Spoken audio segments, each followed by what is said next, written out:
Hey everyone, welcome back to the channel. Today we're going to talk about something that affects all of us. How to convince someone to support your opinion on a topic. Whether it's during a casual debate with friends, a meeting at work, or even just a friendly discussion with family, getting someone to see things from your perspective can be tough.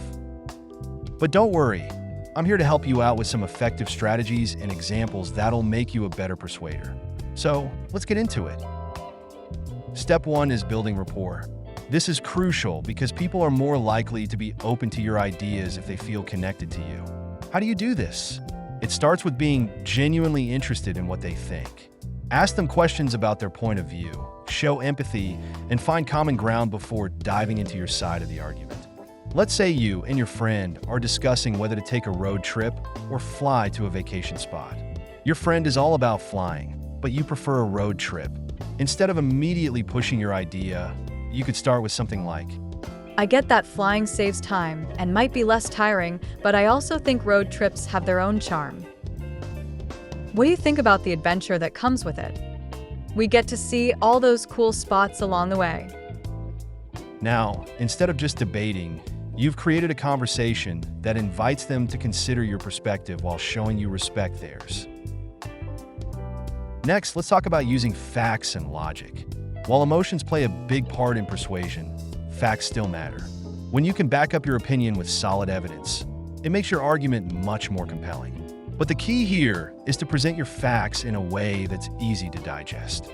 Let's say you're trying to convince your coworkers that a new software tool would improve productivity. Instead of just saying, I think we should use it, try something like, in the last quarter, companies that adopted this tool reported a 30% increase in efficiency.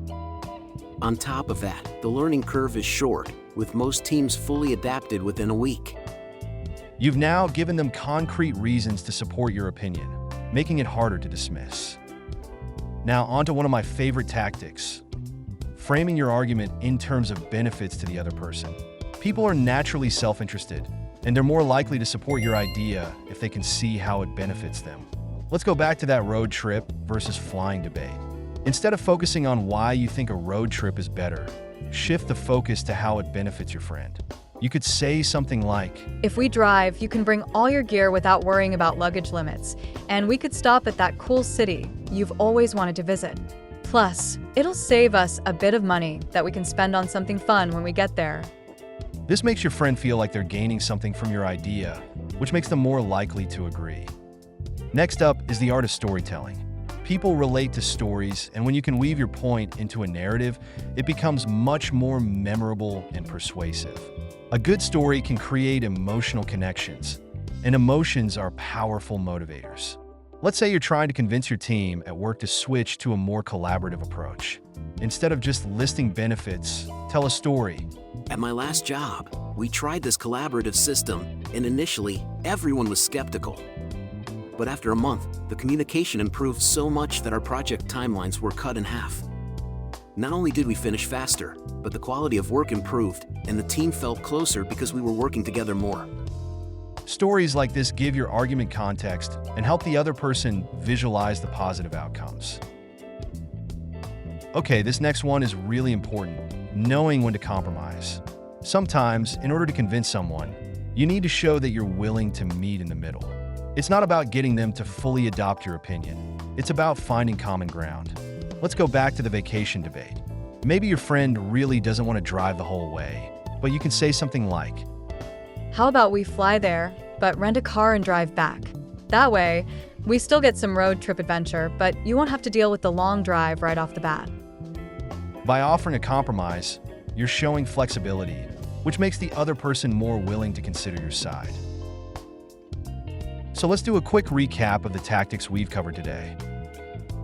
Build rapport and find common ground. Use facts and logic, but present them clearly. Frame your argument in terms of benefits to the other person. Use storytelling to make your point relatable and memorable. Be willing to compromise when needed. Remember, convincing someone isn't about winning an argument or forcing your opinion. It's about creating a space where both sides can feel heard and find common ground. So, the next time you're in a debate, try out these tactics and see how they work for you. Thanks for watching. If you found these tips helpful, don't forget to like, subscribe, and share your thoughts in the comments below. I'd love to hear about your experiences with persuasion. See you next time.